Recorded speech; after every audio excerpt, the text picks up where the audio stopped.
Ou on nous en fume. Ça sent l'enfumade. Hein. Putain, on est en train de faire cramer le coin. Oh là là, bonjour les amis. Vous nous voyez? Complètement fumé. Mon cher Julien.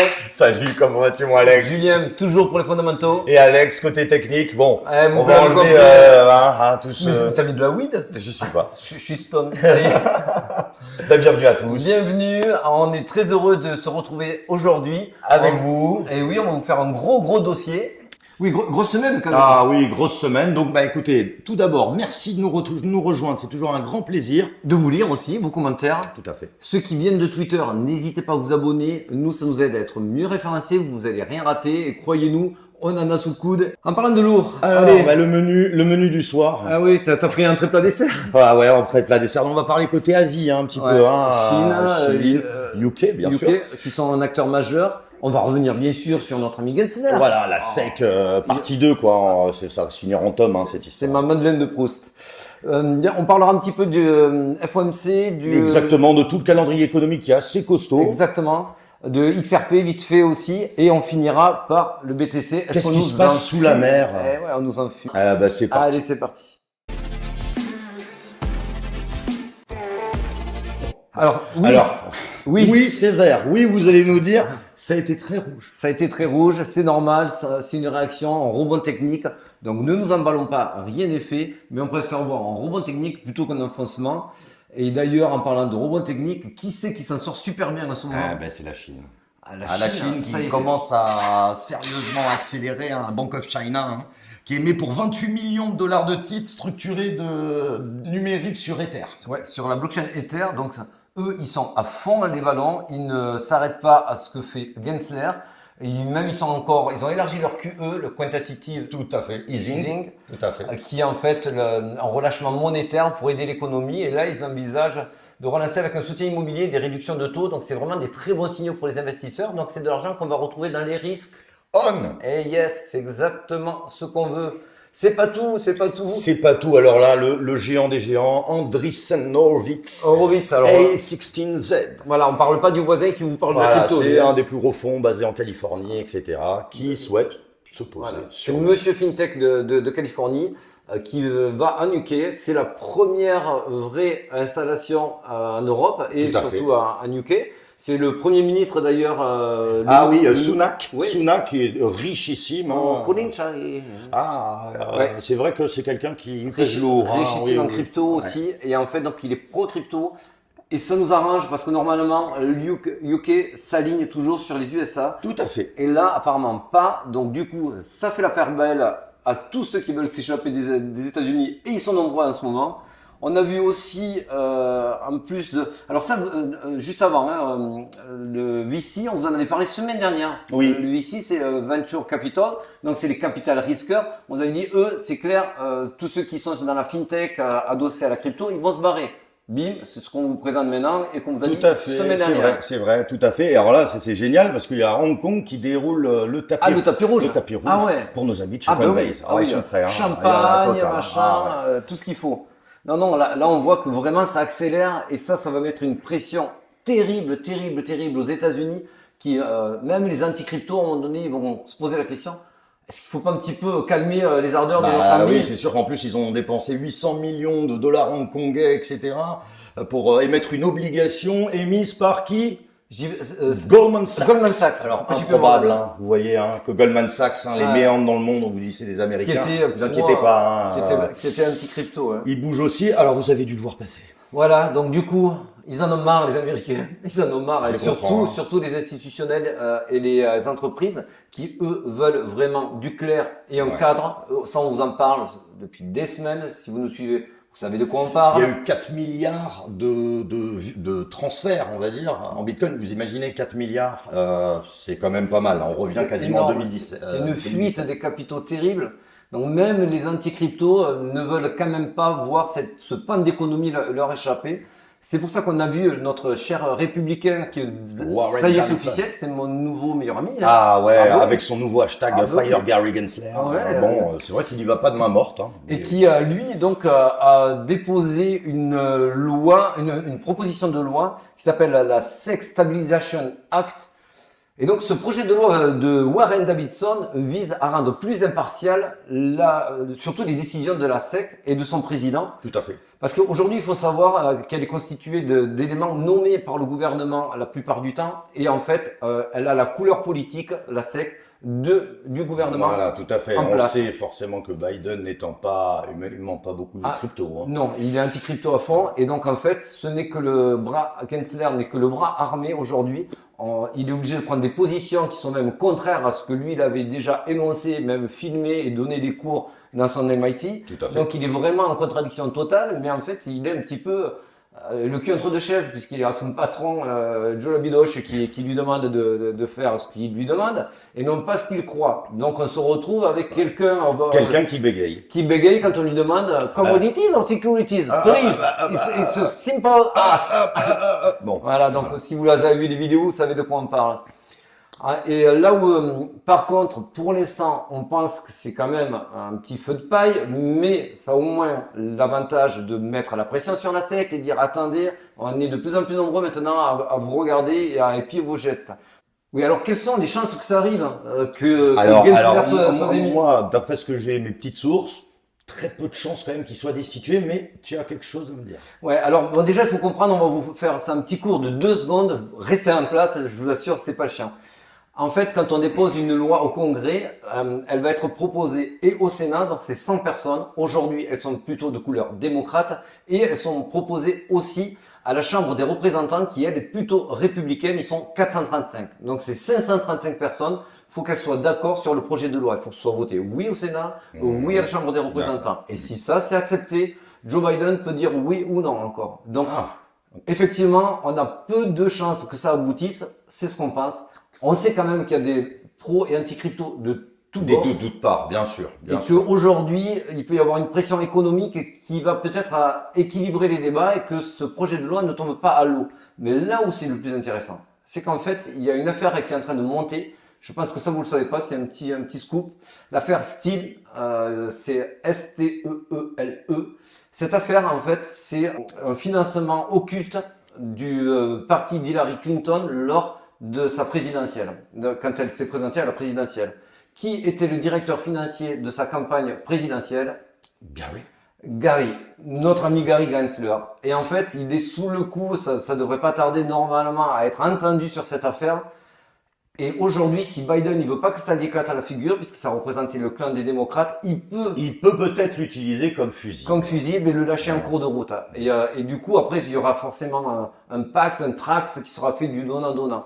Donc, oui, peu de chances que ça aboutisse, mais il y a quand même cette épée de Damoclès. Exactement. Je vais pas balayer d'un revers de la main très facilement cette affaire-là. Vous avez vu que les rebondissements aujourd'hui, et surtout dans l'univers de la crypto, ça n'arrête pas.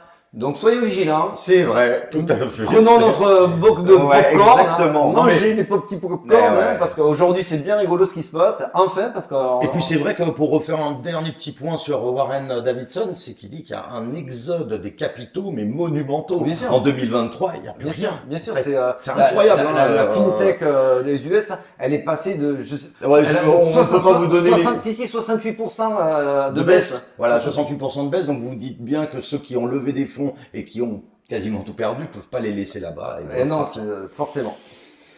Donc, et on va finir sur les news de la semaine avec Ripple. Bien sûr, on attend ce soir, si vous regardez la vidéo, le 13 juin, on attend ce soir le dossier Inman qui doit être mis publiquement à la portée de tout le monde et surtout des avocats. Inman, très simple, c'est vous partez d'une crypto-monnaie BTC, Ether, etc.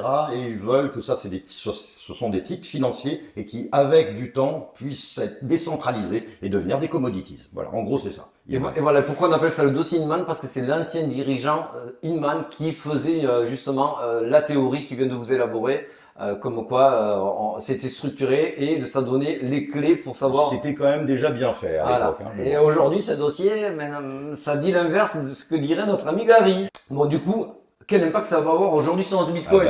Petite analyse. Allez, petite analyse.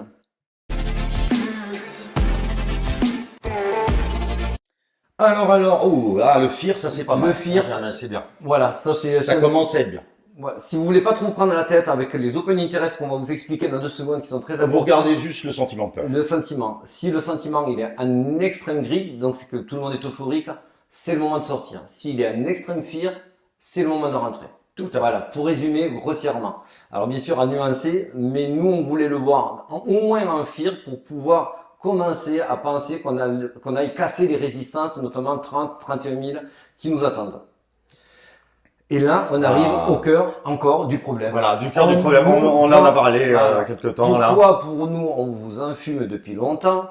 Parce que ce qui est révélateur et qui est une loi absolue, c'est que si les grands décideurs qu'on appelle les composite man, donc plus de 10 000 bitcoins, les gros JP Morgan et autres, exactement, enfin, pas que, mais c'est les très grosses whales qui ont plus de 10 000 bitcoins comme tu viens de dire. On voit, et là ça vient de Glassnode, et Sentiment aussi a publié un document équivalent, qu'ils accumulent depuis plus de 2 mois 1000 bitcoins par jour. Par jour. C'est pas... Voilà, donc là, si on n'est pas sur de l'accumulation... Voilà, et puis là, c'est pas nous, c'est malheureusement, c'est on-chain. Ouais, c'est on-chain. Là, on est sur du on-chain. 57 000 bitcoins en plus il y a ces 2 derniers mois. C'est colossal. Et le prix baisse. Alors ça, c'est génial, ça fait un peu effet élastique. Oui, et alors, le prix baisse, mais très modérément. Voilà, très modérément, ce qui est juste magnifique. Je connais... Et pourquoi il baisse très modérément? Parce qu'en fait, aujourd'hui, ils veulent acheter, ils veulent pas casser le marché pour être eux aussi rentables, mais surtout, ils veulent vous faire, toi qui nous regardes derrière le téléphone, moi, toi et nous, ils veulent nous faire lâcher l'affaire, ils veulent nous amener un petit peu dans le désespoir, se dire c'est bon. Ouais. D'ailleurs, je vous prends un témoin. Est-ce que toi aujourd'hui t'achètes de l'altcoin? T'en achètes? Je voulais en acheter ce matin, mais je me suis dit, c'est un peu bas.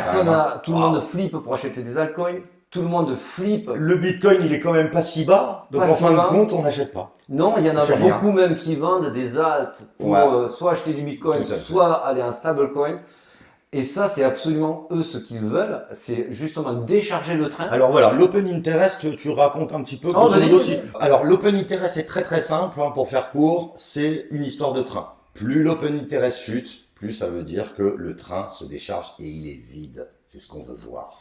Voilà, parce qu'en fait, ce train va amener les gagnants, et plus il y aura de gagnants dans le train, et moins ils auront à se partager. Donc, on enlève des gagnants, on se partage plus. C'est exactement ce qu'ils veulent. Ils veulent décharger ce train. Ce train, c'est donc, comme tu l'as très bien dit, l'open interest. Et on voit que tous les yo-yo qui sont faits depuis des jours et des jours, on le voit là sur les derniers, vous voyez, les whales font baisser le prix. Alors ça, c'est pas les très grosses whales, comme tu disais, c'est les petites. Mais qui manipulent le marché pour aller chercher des liquidités. Et à chaque fois qu'ils manipulent avec le up and down qu'on voit, vous savez très bien de quoi on parle de ces derniers jours, on voit que l'open interest ne fait que baisser progressivement. Le train se décharge. Il est vide. Vous avez pu le voir sur vos altcoins qui ont dû sûrement beaucoup tomber. Et sur votre moral, et vous le voyez, votre moral, vous n'êtes plus du tout en capacité de vous dire je veux acheter ou je ne veux pas acheter. Aujourd'hui, vous voulez sauver des meubles. Beaucoup sont en tout cas dans cet état-là. Si vous êtes un petit peu plus professionnel et que vous n'êtes pas concerné par ce discours, très bien, restez dans le train. Parce qu'aujourd'hui, pour nous, on est vraiment proche, si on n'est pas dedans, on est proche du disbelief. Le disbelief, c'est bon, j'y crois plus, ils m'ont gonflé les tontons, un tel, c'est bon, je n'y crois plus en crypto, j'en ai marre. On ne parle plus d'acheter une alt, machin, une alt ceci, on ne veut plus en entendre parler. Et aujourd'hui, on est clairement à ce niveau-là. Tout à fait. Le disbelief, qu'est-ce qu'il veut dire? Alors, vous l'avez soit en début de schéma ici, soit à la fin, mais en fait, sachez que c'est un cercle. Donc l'un rejoint l'autre. Donc en fait, le disbelief, c'est la dernière phase d'accumulation avant le pump. Nous, c'est notre scénario de départ. On se mouille comme on l'a toujours fait. Ouais, exactement. On peut peut-être avoir faux, malheureusement, on n'a pas de boule de cristal. Ce qui est sûr, c'est que nous, on vous donne notre scénario, on vous donne aussi les plans de secours si notre scénario s'invalide, et on sera les premiers à vous l'invalider si c'est le cas, et à vous donner des plans B. Donc aujourd'hui, le plan A, vous le savez, toujours le Wyckoff accumulation. Donc ça, je vous invite à faire vos propres recherches. Voilà, vos propres recherches, mais voilà, c'est une manière de pouvoir faire un peu distribution et accumulation. Là, c'est l'accumulation. Là, c'est l'accumulation. On est sur du 3 jours, chaque bougie est 3 jours, et c'est toujours les mêmes phases qui se répètent sur l'accumulation, avec une phase critique qui est le spring, où là, ils achètent massivement. On l'a vu sur la vidéo semaine dernière. Et on arrive entre la phase D et la phase E aujourd'hui, qui est une phase d'accumulation, et ça, on l'a encore vu également semaine dernière, puisque on vous avait mis Voilà, c'est tout à Whale fait. ça croise complètement le schéma qu'on vous a de sentiment. De sentiment, qui lui confirme aussi que les whales accumulent. Donc là, on va pas réexpliquer. Voilà, non, on va pas le réexpliquer, mais c'est vrai que si le composite man lui achète pendant que tout le reste vend, vous dites bien que celui qu'il faut suivre, c'est lui. C'est lui. C'est ni moi, ni moi, non, on est personne. Potentiellement, ils vont pouvoir manipuler les prix et pousser les prix. Donc c'est ce qu'on vous disait également. C'est pour ça que vous avez toujours ce fameux yo-yo en gesticule péniblement entre 30 000, 25 000, 27 000, 26 000. Mais il n'y a jamais ce fameux 20 000, comme on parlait tout à l'heure, ou 15 000. Non, on l'a pas. Non, on l'a pas parce que soyez clair d'une chose. Aujourd'hui, si vous êtes nouveau dans la crypto, les news qu'on est en train de vivre là, attaquer CZ frontalement. Ça s'est jamais vu, hein. Et personnellement, son exchange, vous lui coupez les vivres avec les banques qui ne peuvent plus leur provisionner. Tout à fait. Il est en train de fermer Binance US, il est en train de se faire saisir aussi. Quand Coinbase est attaqué, il se barre. On a Crypto.com, la branche institutionnelle, Adios aussi. Ça, c'est des news. Quand vous êtes en bear market, vous dévissez de moitié. Sachez-le. Donc c'est bien qu'il y ait une force occulte, une force. Oui, une résilience. Une résilience. Il y a une résilience. Cette résilience, il faut savoir l'interpréter. Pourquoi aujourd'hui c'est racheté? Pourquoi le Bitcoin n'est pas à 20 ou à 15 000 malgré ces news-là? C'est parce qu'on est dans de la manipulation de marché. On est avec ces méga whales qui rachètent éperdument. Et aujourd'hui, quand même, le scénario reste à peu près inchangé, puisque nous, il n'est pas même aligné. Oui, c'est vrai, tout à fait. Donc, on est toujours entre ce mur acheteur et ce mur vendeur. Donc, on le redit rapidement, 25 000 le mur acheteur, le mur vendeur 31 000. Bien sûr, on vous fait peur, bien sûr. Ouais, on vous menace. Il y a Gary Gensler qui a dit, sinon, au pire, sur le support, je peux envoyer 40 000 bitcoins. Bon, voilà, tout ça, c'est du blabla. C'est du fun parce qu'en plus, ils seront accusés de conflit d'intérêt en faisant cela. Bien sûr, on voit qu'on est sur une structure baissière. Est-ce que pour autant, on est baissier? Il faut savoir l'identifier, cette structure baissière. Bien sûr, ça peut avoir du sens. Et on pense même que c'est possible qu'on aille retester les 25 000, surtout les 25 200, pour repumper derrière. Ce qui validerait, ça serait qu'on descende, vous voyez qu'on joue les marqués ici, et qu'il n'y ait pas de rebond sur les 22 23 000. Si on descend ici sans rebond dans ce creux-là des 22 23 000, pour nous, on changera clairement de scénario. On en est loin, c'est pas le cas, mais on vous avait dit qu'on vous donnait le plan B, on vous le donne. Aujourd'hui, le plan A, on est toujours entre ces deux murs-là. Si on dézoome, on se retrouve toujours dans un canal haussier. Là, chaque bougie est 3 jours. Dans un canal haussier, normalement, on doit aller se diriger vers l'autre rampe du haut. Et on voit bien que là, on est sur le premier flux qui était entre janvier et mars, le deuxième flux qui était entre mars et mai, et là on est entre le deuxième et troisième flux qu'on vous a déjà présenté les vidéos d'avant, qui est en train de se construire. Si on zoome encore plus, on arrive dans ce fameux falling wedge qu'on vous a présenté également la semaine dernière, donc on va faire vite, mais un falling wedge, si vous avez... ça pète vers le haut. Exactement, si on a les volumes. Tout à fait. Voilà. Aujourd'hui, on n'a pas les volumes, donc aujourd'hui, on ne vend pas du tout cette résolution-là. En revanche, si on a les bonnes informations avec la Fed qui nous donne... Voilà, qui nous donne un petit peu, ils appellent ça un skip, une petite pause sur les taux d'intérêt terminal. Sans qu'ils ouvrent des vannes et que ça parte à la folie. Tout à fait. Mais que ça redonne du positif. Que les XRP aussi. XRP avec les news qu'on attend. Bref. Ça peut redonner confiance aux investisseurs, les faire revenir. Peut-être que Gensler va se calmer aussi, ce qui ferait revenir les institutionnels US. Et là, à ce moment-là, avec les volumes, dans les 30. Exactement, c'est pour ça que je vous ai construit ce schéma-là, et avec une sortie plutôt dans la deuxième quinzaine de juin. Voilà, ça aujourd'hui, c'est notre plan. Si on veut aller dans le détail rapidement, là, si on veut sortir tous ceux qui sont rentrés en longue, ici, ça serait pas idiot d'aller les chercher. Alors voilà, ça c'est ton petit plan. Alors c'est pas des conseils financiers. Voilà, moi je me suis positionné avec une entrée à 25 400 et une sortie en dessous des 25 000 pour un risque-reward multiplié par 3,5 ou 4. Ça pour moi c'est un deal vraiment prenable. Ce deal est d'autant plus prenable, c'est qu'en fait, qu'est-ce que tu vois ici? On voit toujours ce mur, la muraille de Chine. Exactement, on a beaucoup d'ordres acheteurs qui sont à 25 200, 25 300 et à 25 000 encore plus. Donc aujourd'hui, si on n'a pas une vraie bad news, un vrai black swan, oui, on pourra aller encore faire peur pour encore décharger le train. On peut redescendre à 25 200.